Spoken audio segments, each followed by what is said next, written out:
టాలీవుడ్ యువ హీరో నితిన్ పెళ్లి సందడి షురూ అయింది. హైదరాబాద్లో నితిన్, శాలినీల కుటుంబ పెద్దలు ఇరువైపులా తాంబూలాలు మార్చుకుని నిశ్చితార్థం నిర్వహించాయి. పరిమిత అతిథుల మధ్య ఇరు కుటుంబాల సమక్షంలో ఈ కార్యక్రమం జరిగింది. జూలై 26వ తారీఖున హైదరాబాద్లో రాత్రి 8:30 శాలిని మెడలో 3 ముళ్ళు వేయనున్నారు. ప్రభుత్వ నియమ నిబంధనలను అనుసరిస్తూ తగిన జాగ్రత్తలు కూడా పాటిస్తూ వివాహ వేడుకను నిర్వహిస్తూ ఉన్నారు.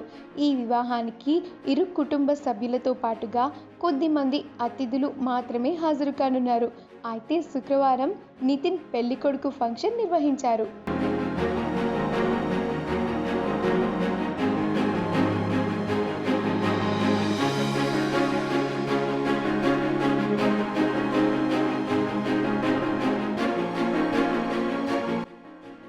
ఈ వీడియో కనుక మీకు నచ్చినట్లయితే మీ అభిప్రాయాన్ని కమెంట్స్ ద్వారా మాకు తెలియజేయండి. మా ఛానల్ని సబ్స్క్రైబ్ చేయటం మర్చిపోకండి.